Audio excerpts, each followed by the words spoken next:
Beans. So I was going to do a different video now, but I will still do that at some point. I've got some ideas for doing some more history based stuff, but there's been a bunch of like online gothy drama going on again, so I wanted to comment on that and just sort of like the goth scene has these two ongoing dramas that reoccur every now and then, and it's all come back again. And I need to move the camera back a little bit. That's better. That's a bit better. So yeah, the goth scene, particularly the online goth scene, has kind of two big dramas that go on and on and on, and they get that every time they die they resurface, and then they die again, and then they resurface.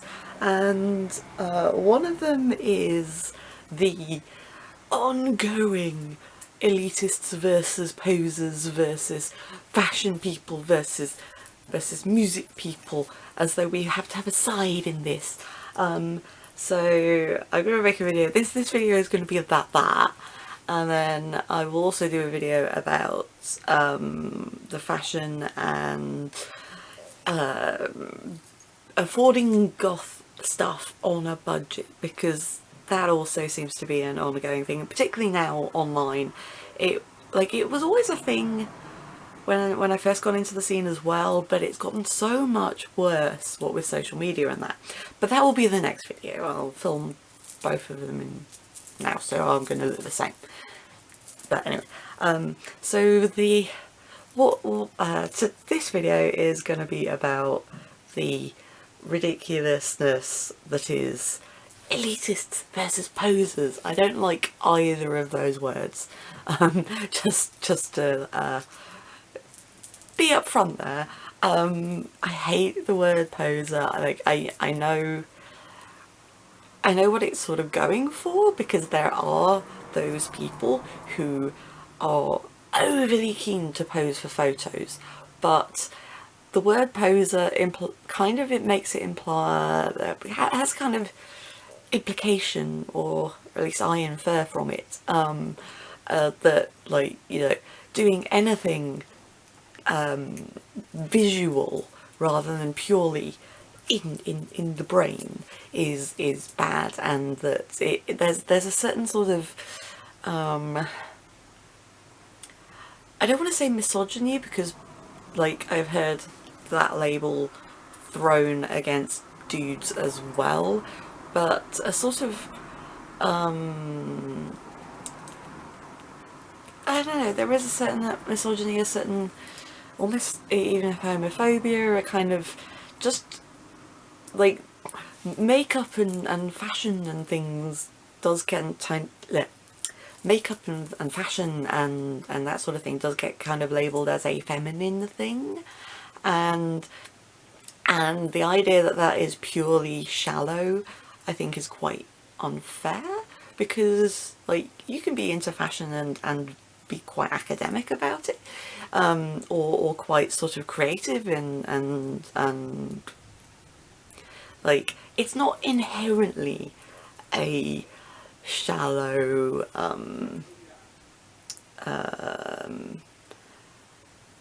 unacademic, uncreative thing, but then on the other side of it, I don't like the word elitist either, because that implies that that there's this all sort of notion that being into anything that is more in depth or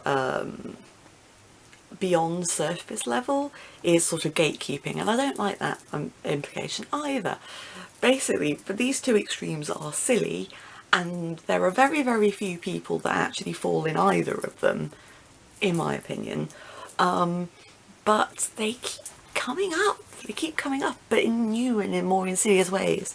And the current iteration of this debate is the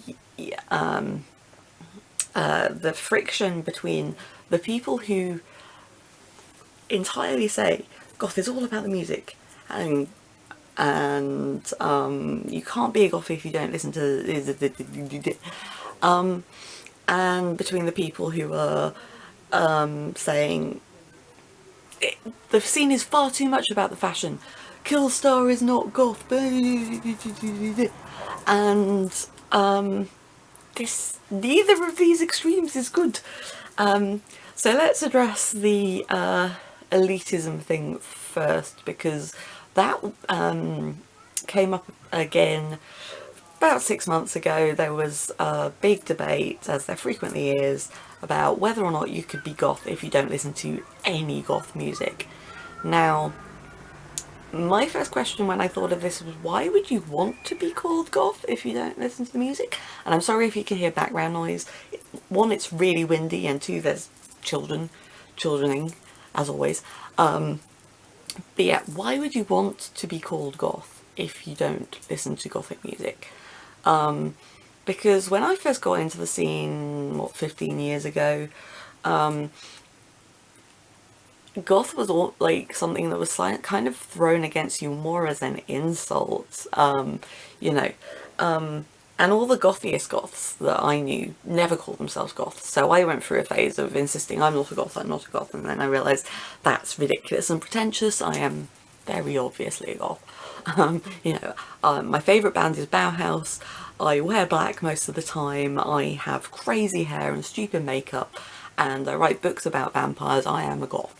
But the idea of not wanting to have a label was a lot more common when I first got into the scene. You know, all the gothiest people I knew, and still to this day, some of the gothiest people I know insist that they're not goth. So the notion of sort of not being even involved in the scene, not being interested in the scene, and wanting to be called goth is really quite odd. But I'm of the opinion that if you want to say you are a goth and you listen to some things within the goth umbrella, then you are a goth. If you don't listen to anything under the goth umbrella, and what I mean by the goth umbrella is, you know, gothic rock is not the only subgenre that is considered goth, that you will hear at a goth club or at a goth festival, or that goth like. You know, there are multiple other genres that spread out spider-like from this, from that core.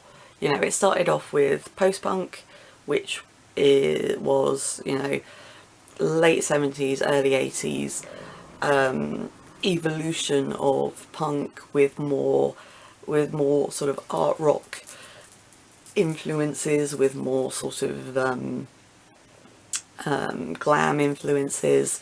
Then you had gothic rock, and then from that you then have sort of crossovers with experimental music, so that's where industrial starts to come in, and then from industrial you get, you know, your EBM, which is your dance music. On the other side of it, you got more metal influences, you got more punk influences going into so the punk influences going into death rock. I know originally the term death rock was used by Americans to refer to what we Brits call gothic rock, and that's now its own thing. And then you have like the psychobilly, horrorbilly type things from the Cramps and that sort of influence. And then you have you know, the more folk influences, so you get Mittelalter and neo-folk. You get electronica influences in your dark wave and your trip hop, and yeah, there's a lot of different things. And I honestly believe that whatever, you know, your musical tastes are, there is probably something under the goth umbrella that you will enjoy. And if you don't think that's true, I honestly think you haven't listened to the right stuff. And because it, you know, there are goth friendly and goth adjacent bands that will appeal to people of every taste. You know, whether you like jazz or punk or hip hop or classical, there is something out there that you will like. And if you don't believe me and you want to debate this, please go ahead, tell me some stuff you like and why you like it, because that also ties into, you know, what to suggest, and I will attempt to find something that you might like. You know, I don't know every goth band in existence, but I like to think I'm reasonably well versed. Yeah, I've been DJing for about 10 years now, so fingers crossed I know a reasonable amount. So yeah, I find it really strange that people would sort of claim that belief that you might, you know, if you want to be involved in a musical subculture, you have to kind of like the music. That to me is not elitism, that's not gatekeeping. If someone was to say, oh, you can't be a goth and if you don't like Bauhaus, Susie and the Banshees and The Mission and all of that sort of thing, then yeah, that is elitist. You don't have to like trad goth to be goth. You just have to like something within the goth umbrella. I mean, I know loads of very gothy people who prefer EBM and that sort of thing to trad goth, and that's fine. That you're still a goth. I'm not going to judge you if you don't like every genre. I don't like every genre. There's a lot of EBM I don't like, but you know, there's still a lot of EBM I do like, to put that out there. But you know, I don't think anyone is saying you know, you cannot be goth if you don't listen to this band in particular. But you have to, you know, have at least some, excuse me, you have to at least have some interest in the music to be part of the scene, because that's where it all comes from. And of course there are other things, you know, it's not all just music. You know, the fashion is a part of it, the literature is a part of it, the history is a part of it, you know, liking certain aesthetics is part of it, but none of those are absolutely necessary apart from music. Like, if you wear a white t-shirt and blue jeans all the time and yet you listen to nothing but dark wave and neo-folk or something, you could still call yourself a goth. If you only listen to a small amount of the music, you don't listen to it most of the time, but you still like it, but you dress in a gothy way and you like the literature, then you can still call yourself a goth. Nobody's going to judge you for that. But if you say you don't like any of the music, then I'm not sure. And the thing is, you know, in this day and age, the music is the most accessible part of it, because now we have YouTube, we have Spotify, we have, you know, iTunes. You can listen to a lot of goth music for absolutely free. You know, you don't have to be reliant on radios or what you can get in a record store. You know, you can listen to tracks on Bandcamp for free, you can listen to Spotify for free, YouTube's free. The only thing that makes goth music less accessible now, or at least less focused upon now, is the copyright system on YouTube. If you're watching goth YouTubers, I mean, I'm not really a YouTuber, I just do this for funsies sometimes, but you know, I've been put off from putting goth music in my videos because I've had copyright claims on them, and I don't even earn money on this. Like, I'm not monetized at all. So I can see how, you know, bigger YouTubers who do actually make pennies off this would be put off from putting goth music in their stuff. But you can still find the things on the band's website, you know, YouTube's, and on, you know, the Vivo or whatever if they're signed to a bigger label. But you know, so you might not get as many goths going, oh, you really need to listen to this and playing a clip. or at least, you know, goths that you're encountering in social media. That's not to say that there aren't goths on social media who don't, you know, promote the music, because there are. I mean, you know, I do my gig reviews and things, but you know, I'm nobody. But I'm sure there. Oh, I don't even need to say I'm sure. I know there are loads of people who, you know, really do promote the music. And yeah, so in this day and age, where music is so much more accessible, whereas, you know, clothes, you still have to buy clothes. Even if you're buying clothes for a couple of quid, you're still having to pay money on it. We live in this amazing age where, as long as you have an internet connection and a piece of technology, which most people in the English-speaking world do, you have access to music, and all of the music, and it's glorious. It's amazing.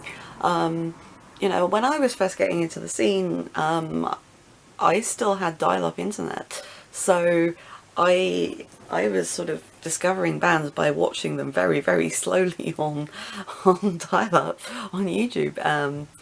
So, you know, and you can get entire gigs online, so it's not as though,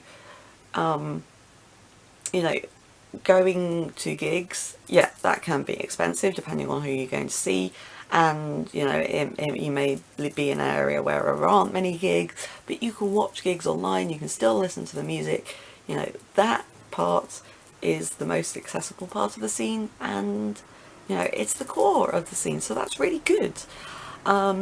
And there is nothing elitist, I think, about saying that you need to have some knowledge of the music.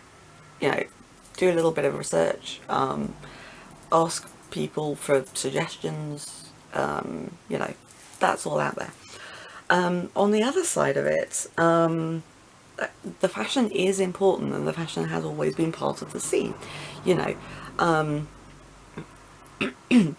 you know, we all look a certain way, not just because we're copying people. You know, goths like dressing up, you know, a lot of us do, not all of us. But so I'm also like, I find it kind of frustrating when I see articles from people who are, let's say this is a spectrum, and this side is music, this side is fashion, or rather maybe they're Venn diagrams, I don't know, but people who are more on this side going, oh, these people only care about the clothes, they're too commercial, they're they're only supporting big brands. That is also really annoying and problematic, because that is still part of the scene. And, you know, not everybody who is a part of the scene is able to create music, not everybody is able to be a DJ, but another, you know, a way to express your part of the scene is to express yourself visually. It's also totally okay to want to buy nice things and to want to own nice things and wear nice things, and if you can find a gothy brand that makes nice things that fit you, that you like, that you can afford, it is totally okay to want them. You know, beyond that, a lot of the gothy brands, you know, they didn't start off as big brands, they started off as somebody making cool stuff on a small scale, you know, whether it was screen printing t-shirts or making pin badges. I mean, that's how Alchemy Gothic started. They were making little pin badges, and then they started casting their own stuff, and now they became what they are today, you know. And I don't think it's fair to suddenly say, oh, well, you can't support them when they start making money. It's also unfair to assume that somebody who does own a reasonable amount of brand stuff is super rich. I mean, I'm not. I'm on benefits. I'm on mental health benefits at the moment. I don't work. I have like next to no money. I live in a crappy little room in a shared house, and, you know, everything that I buy from gothy brands I buy in a sale. I very, very rarely, if I have any, you know, if I get present money or I get a tax rebate or something, I will splash out on something really fancy, but most of the time I won't pay more than 20 quid for something. I mean, this shirt is new. This was 30, reduced from 58 or something. You know, everything I buy is in a sale, and everything I've got I've been buying for quite a while. As I say, I've been in the scene for about 15 years, so you collect stuff over time, and just because somebody has one or two things by a brand, and those, yeah, those pieces are exciting statement pieces, that doesn't mean everything that they wear is from a brand. I mean, anybody with any sense and knows how to look after their money, you know, your plain basic things you will buy from Primark or H&M or something like that. So things like leggings and stuff I will buy from a cheapy mainstream store. That's fine. And you know, everybody says, oh well, you know, go thrifting and that to save money. Thrift stores, or charity shops as they are in the UK, you know, charity shops in the UK, I don't know, from what I've seen in America, thrift stores are like these huge warehouse type spaces. Charity shops in the UK are a small room with a selection of stuff, and so that can be quite hard to find things in your size. And if you want to get something immediately that fits, especially if you're plus size, that can be quite difficult. And it's okay to want one or two new things once in a while. That said, I don't believe in sort of fast fashion. I don't really believe in getting rid of stuff every 5 minutes. I don't really believe in getting rid of stuff at all. I'm a hoarder, but yeah, yeah, there's nothing wrong with wanting a few nice things. Now, that said, people who buy entirely brand stuff, I mean, back in the day we used to call that Jack in a Box, where or Goth in a Box, where you have just suddenly overnight bought half a shop and then you're wearing it as suddenly you're goth. That is a little bit tacky and a little bit, it's something that young goths think they need to do. It's not, don't worry. I will make videos in the future about buying things and building your wardrobe, but it's not really, it doesn't need to be an overnight thing. You don't have to entirely wear brands, but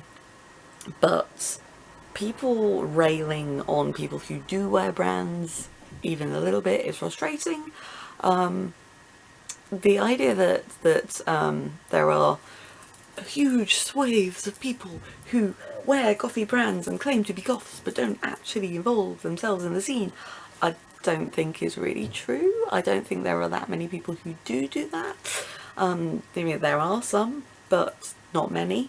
The only ones I really take issue with, because, you know, if you're parading around in town generally and not getting in the way of the scene, and people occasionally taking photos of you, and even if you say you're a goth and you only wear the fashion, you don't listen to the music or anything, you're not really harming anyone, you're not really harming the scene. The thing that really does bug me is people who go to festivals or areas where a festival is being held, like Whitby or Leipzig, and spend inordinate amounts of money on a hotel right in the centre of town, which somebody who's actually going to the festival could use, and don't actually buy tickets to the festival, and then parade around getting photographers to take photos of them because they look elaborate. That annoys me. Those are probably closer to what people would call posers, and we just call them the fashion brigade, and the dress up brigade. That was it.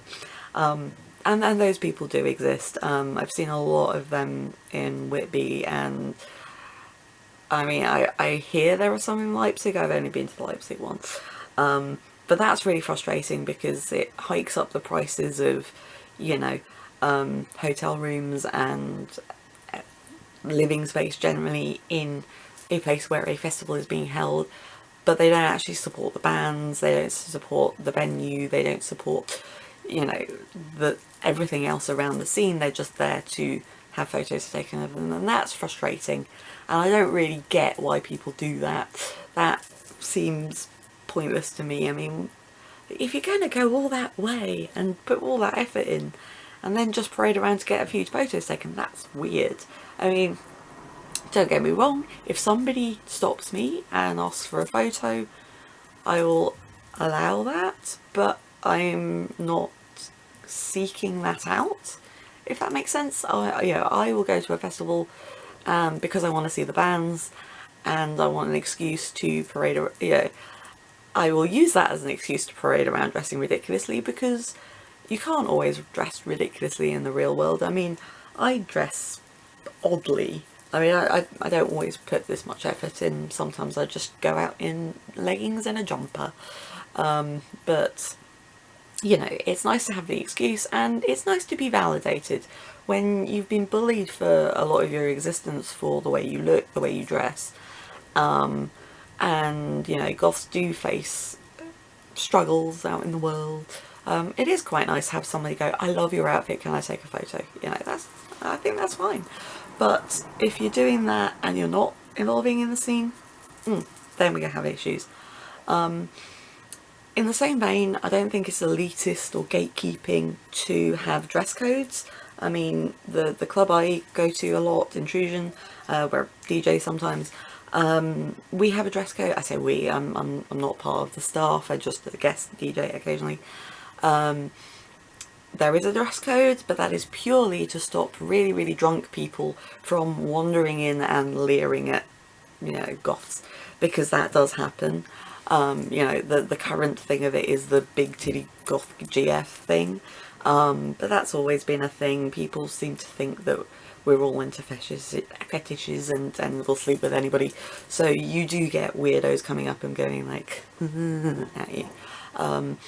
And the thing is, like, the dress code that Intrusion has is basically where, if in doubt, if you don't want to dress up, just wear black. That if you put on a black t-shirt and, you know, plain black trousers, you're fine. Yeah, that is not elitism, that's just making sure that we are safe, and I think that's fine. Because there have been places where, or venues that I've been to where that's pretty lax, and you do get harassed a lot more. You know, very rarely get harassed by people within the scene. It does happen, but not very often. Much more frequently it's some rando in trainers and, you know, a super dry t-shirt trying to get up in your space and touch you and all that sort of nastiness. But yeah, that's not elitism, I don't think. So yeah, that was a rant. I think I've kind of covered all the bits.